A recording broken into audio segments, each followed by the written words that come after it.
What's up? What's up? What's up? Hey, today is November 19th. November 19th is a very special day in NBA history. All right. And it's maybe not for a fantastic reason, but it did lead me to look up what happened on this day in NBA history. So I checked the website and there's like there's a day for every day of the year that something happened in the NBA.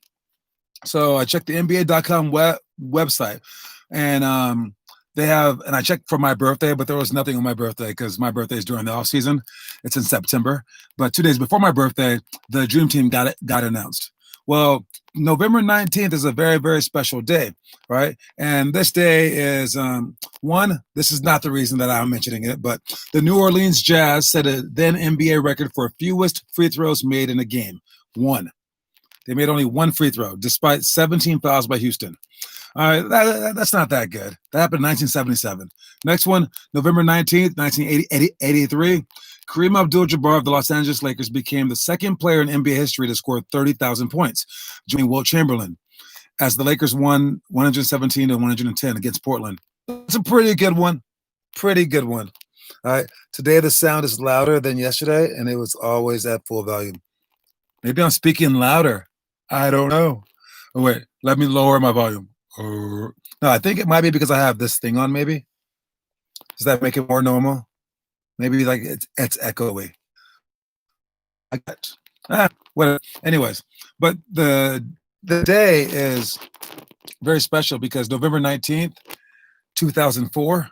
November 19th, 2004. I was a senior in college, and we were playing some preseason games. And first, before this day, we played at in Berkeley, and we were actually two players short, and because like a couple of our guys were doing bad in school, and they couldn't play in the games. So what I did is I got to start and I got to play multiple positions. So I got a lot bigger chance. And with that said, I scored about 20 points a game, and I got the MVP of this tournament. All right. And then as a result, we got to go to New York.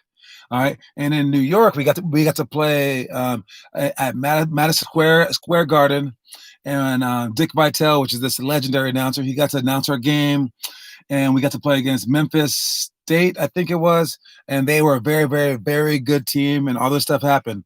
But while we were out there on November 19th, my mom calls me up, and I answered the phone, and I was on the team bus. I remember exactly where I was. And my mom said, "Did you see the fight?" And I was like thinking like a boxing match. I was like, "No, who was boxing?" She goes, "No, the NBA fight." And I was like, "Okay, who fought in the NBA?" Because fights happen, right? People get mad at each other. So I was like, "Okay, who was fighting?" And my mom words ever. She goes, "Everybody." And I was like, "What?" So I just like got off the phone and I told my teammates there was a fight in the NBA, and they're like, "Who was fighting?" I was like, "Everyone, apparently." So we like look out of the window to our bus. We happened to be passing by this store in New York that had TVs on the outside, many TVs. Every single one of them was showing what happened. All right. And it was November 19th, 2004. The Indiana Pacers visited the Detroit Pistons, and it led to the most infamous nights in NBA history called the Malice at the Palace. All right. And so I'm going to tell you guys about this. I'll give you the PG version because I know you guys are young. All right. So basically what happened was this. There's this guy named Ron Artest. Okay. And Ron Artest is crazy. He grew up in a very bad neighborhood. He's very, very tough. He saw someone get killed on a basketball court one day. Like his life is weird. All right. And he's been in a number of times where he's like elbowed people, like done like crazy stuff. All right. But this time it wasn't Ron Artest's fault. He later changed his name to Meta World Peace to change his ways, things like that. But this time it was not Ron Artest's fault all the way. Ron Artest was playing against a guy named Ben Wallace. And Ben Wallace is this big, huge guy, huge, big afro too, right? And Ron Artest was being his normal tough self against him, like hitting him, whatever, like small stuff, small stuff. But it was very annoying to Ben Wallace. And then, so Ben Wallace goes to the basket toward the end of the game. There's like 45 seconds left, and Ron Artest fouls Ben Wallace pretty hard. Just fouls him so he doesn't make the shot. Under any other sort of circumstances, this would have been like whatever, a foul. But Ben Wallace felt like they were down by like 20 points. So one, he was very frustrated. Two, we're down by 20 points. Why is this guy fouling me so hard? They're going to win the game anyways. So he got mad and he went at Ron Artest, but Ron Artest was not mad now. Ron Artest was acting normal. And Ron Artest stands there and just stands there. And the other guy looks at him and he pushes Ron Artest as hard as he can in the chest. And this is a big guy. And Ron Artest gets pushed, and he's like, what? And then everyone starts holding them back. But then Ron Artest calms himself down. Normally, Ron Artest is fighting, but not today. He calms himself down and walks away. And the other guy wants to fight. And they're all holding him back. All right. And then Ron Artest, during all this craziness, goes and sits down on the score table. And he's so calm, he even picks up some headsets and starts talking to the people on the radio, like the fans, and like talking to the commentator. So he was very, very calm. And then he takes the headphones off and he just sits there. As they're all going crazy. He's like, you guys will figure it out. I'm not mad. But then, out of nowhere, from the stands comes a beer cup. A cup of beer hits him in the face, probably from like 20 rows up. And Ron Artest goes crazy. A fan threw a beer at his face. And he runs up. And there's no way Ron Artest knows where this beer came from. It's impossible. Yet he runs up 20 rows, 5 seats to the side, and then finds some guy and just starts hitting him. And that's crazy because he didn't know where it came from. But the funny part is he was only one person off.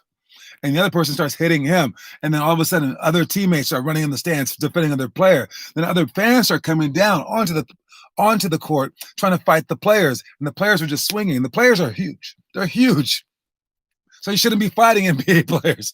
And it was the craziest scene in the history of sports ever. And they were going to take out things, start macing people. But then Reggie Miller, it was running around everywhere and trying to stop them from doing that. It was insane. And then they finally brought Ron Artest as his like jerseys pulled off, his jerseys broken, all this like water on him because now fans start throwing everything to the court. Fans were going crazy. The players were scared. Fans were scared. Everyone was scared. All right. Hey, John, did you see what Gavin Newsom did? I did not, but let me finish up with this story. Then we'll talk about that guy. So this is the Malice of the Palace. This is the anniversary of that day.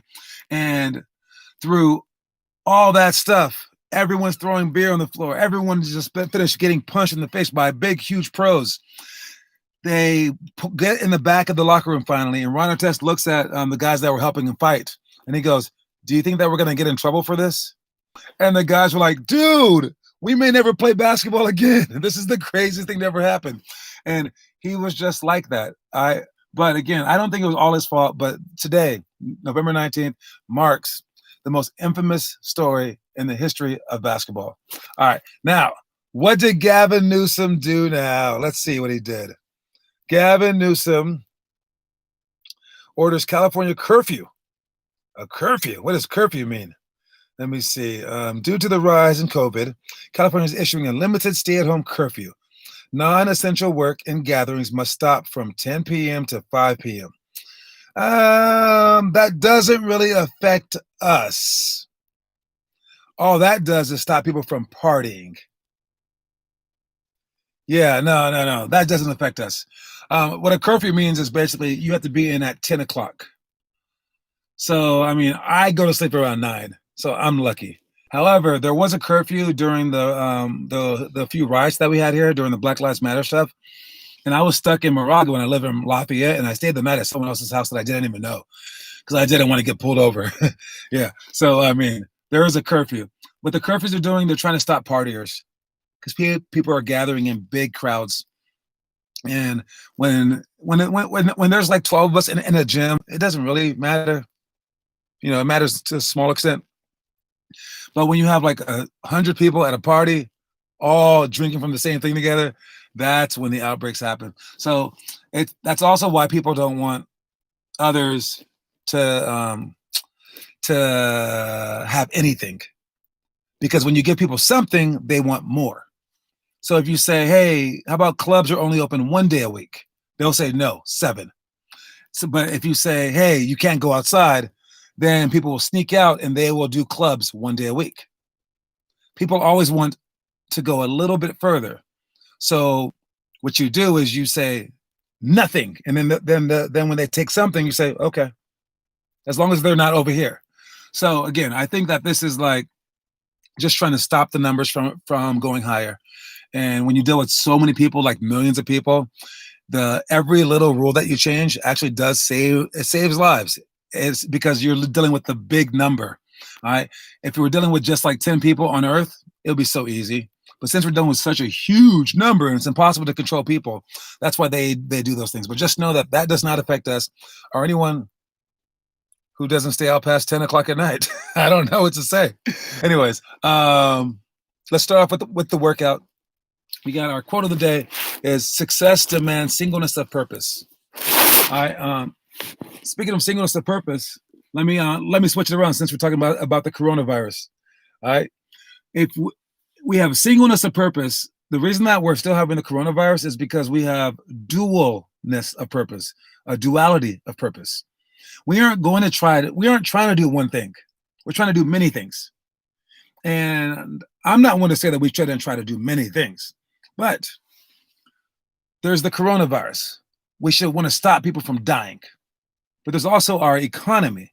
We want to stop people from losing money, right? And if everyone lost money in the world, no one had $1, right? Somehow one person ended up with all the money. We could still farm and we could still like feed each other if we wanted to. But if we die, there's no one knows how to bring anyone back from the dead. So really, this one is a little bit more important than this one. But who am I to say? Maybe money is more important than life. I guess. I don't know. But if you have a singleness of purpose and you wanted to just make the economy go well, and that's all that you cared about was just making more money, whoever dies, dies. You could make the most money in the world.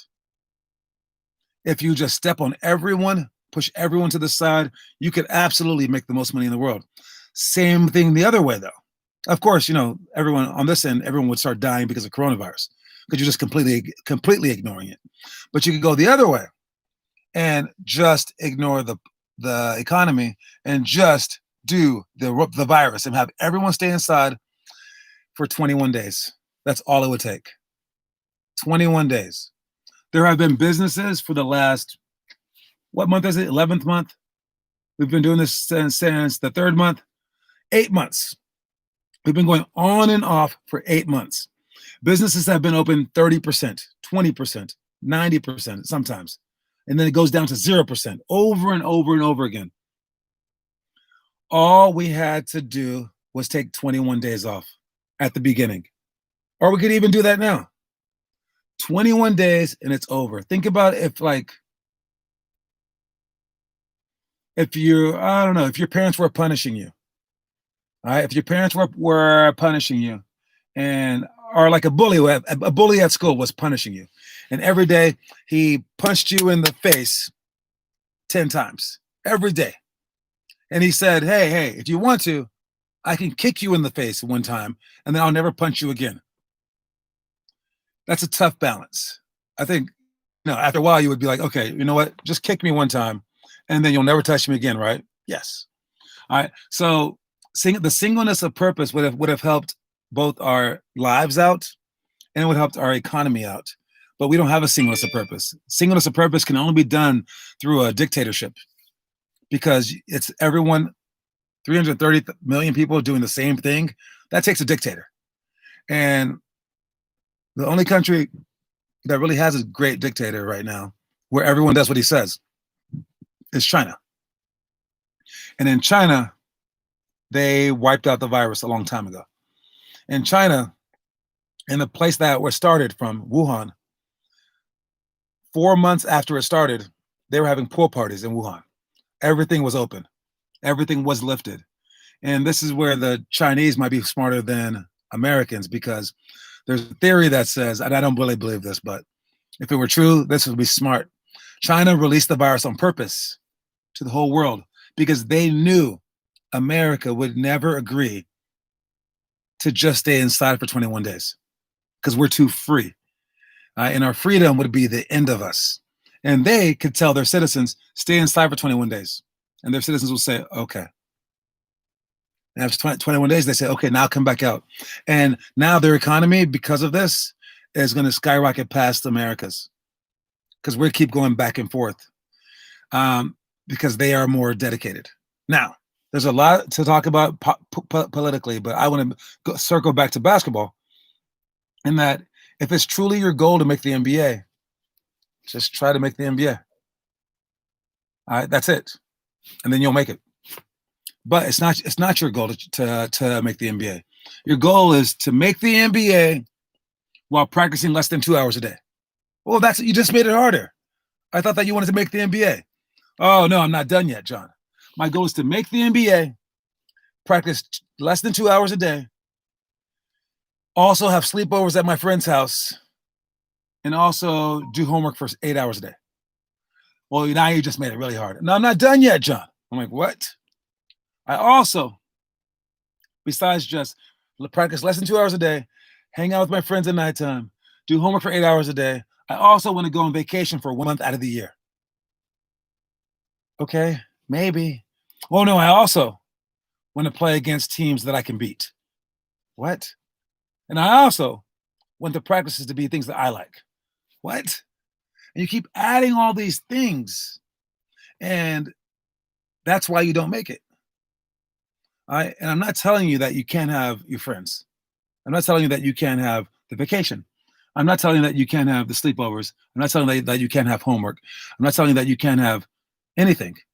You just can't have all of it. Okay? You can't, you can have your cake and eat it too, but you can't have your cake, someone else's cake, that cake over there, that drink over there, and eat it all. You're going to throw up. All right? So you need to have singleness of purpose. All right. So success demands singleness of purpose. So have your purpose and then have a couple of peripheral things, and then you can go. All right. Elementary school, we are doing wall floor tap dribbles. That's where you dribble the ball between your legs and you tap the wall. All right. You can switch. We've done this before. Double team step through. That's what I'm done with 4 people, but the basic gist of it is you get trapped, pump fake high, step through, or you can pass around. You create 6 different windows, one up top, to the right, to the left, one on the bottom, to the right, to the left, 6 different windows, and you make those 2 people guard you on all 6. Be able to pass the ball with both hands, high and low, and then also be able to step through the middle if you can pump fake high. All right, so they can't stop all 6. They have to guard you either outside or inside, either left or right. They have to pick something. So you take advantage of it all by being able to do it all and notice it all. Play with key points. Okay, that means that every time that you get inside the key, there's points. Don't forget this. I would think out of all the drills that we do, out of all the playing drills that we do, this one's the most important one. If you're ever in an open gym, in a game or whatever, this drill is the most important drill that we could ever possibly do. And that's get inside the key when you drive. You drive, get inside the key, jump stop, or get back out of the key and make a clean pass outside to create for others. If you can do that constantly, let's say like once every 2 plays, you are an all-star. You're going to D1, period. If you can drive every single time right to the middle of the key and touch the key and then pass out cleanly or pass into someone cleanly and not turn the ball over, you're a god among men. All right. So this drill is fantastic. We give points every time that you get inside the key and pass out cleanly. Scale and hype. This is our flare cut.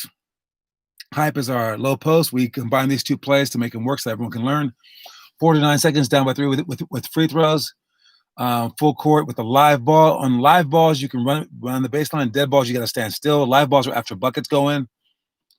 And then 5-on-5, winners run. This tells you if you really, really want to win, because if you win now, 5-on-5, you have to do a Nash drill. All right. And I like this because it puts it in the other team's face and you get better despite that. And it allows the real losers out there to just lose it. All right. They don't want to run, and that's why they lost the game on purpose. Screw them. All right. And then you get to also get rewarded by running rather than punished by running, because you should start to see your running and your push-ups as positive things, as the positive things that they are. All right. Let me just let me sprint through the rest, and then I'll speak about our quote. All right, we got the Manu Ginobili layup for our middle school. Hand off to 2 shots, offensive free throw rebound, side right. 0 to 3 seconds, down by 3 with the free throws. 5-on-6 press break. High school, 2-on-1 break. Flare cuts, baseline to bounce defense. 5-second count extension. 49 seconds, down by 3. 5-and-5 oldest versus youngest. I played against Sway again today. And we went over those workouts that I just mentioned, and he's doing better, finally, at remembering these workouts. I told him he would. This is the 3rd time that we've gone through them. All right. So the first time, of course, he didn't know it, even though he's been in our program forever. He didn't know it. Second time, he kind of forgot, and I got him about it. Now, this time that we're going through, he's remembering all these things at a little bit faster rate. And I've also really, really pushed him into making his memory better. All right. And hopefully after that step, because he's still not at the step where he can apply it to the games, you can't just remember it. You got to know it. Okay. So that's where we are. 1-on-1 today. Was a couple of puddles, but we decided to play anyways.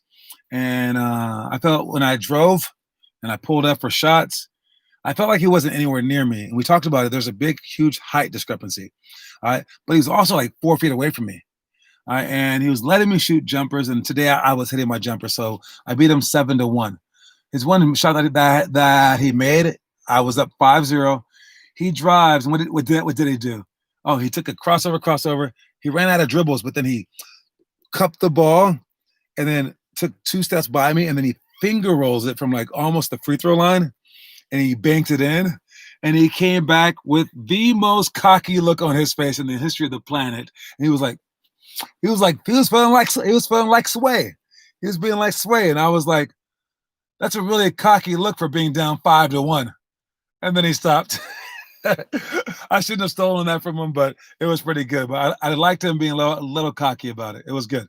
So that's how we're going. He's doing better. He swears he's going to beat me one day. He thinks he's going to do it. He's figuring out ways. He's figuring out things still, but still nowhere really close. Not until he can get a hand in my face.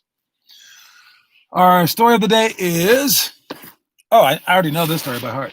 All right. So Kobe Bryant goes to UCLA. The UCLA has this player named O.J. Mayo.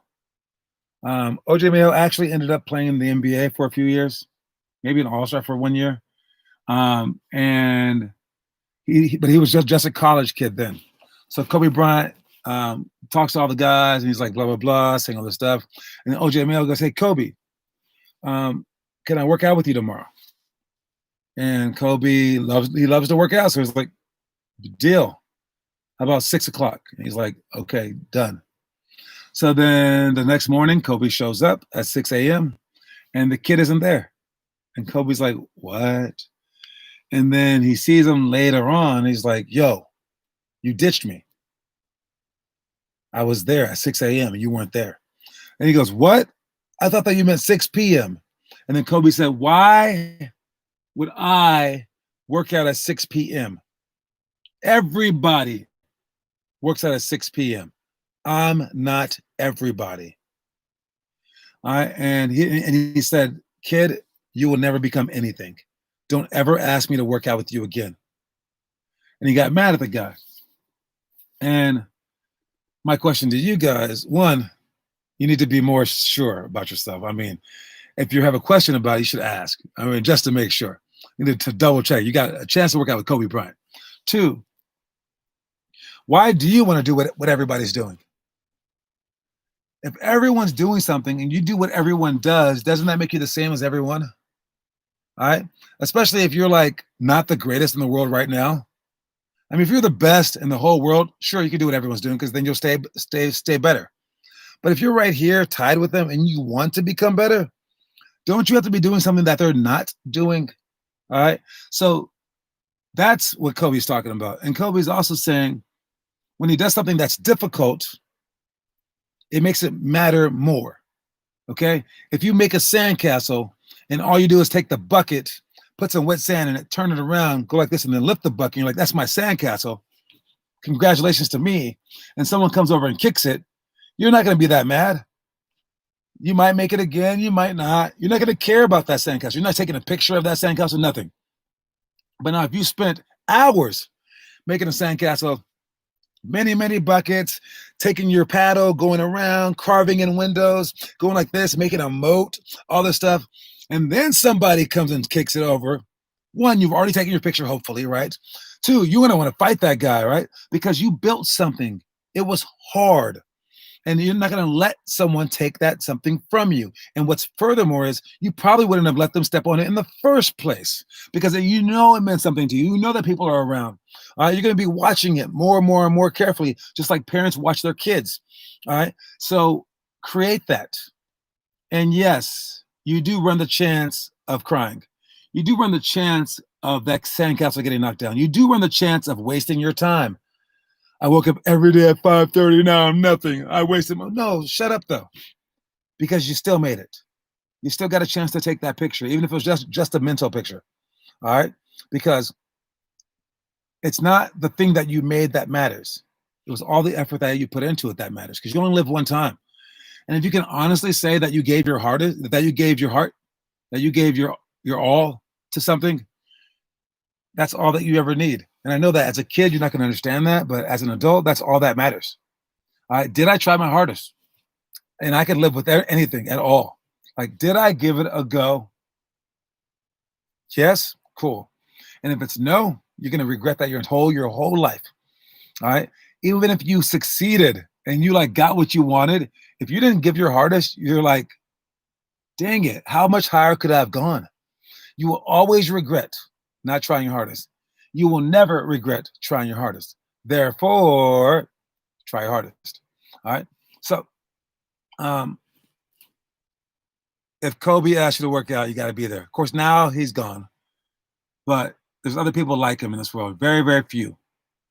How about you be one of those people? All right. Anyone can pick up the mantle. Anyone.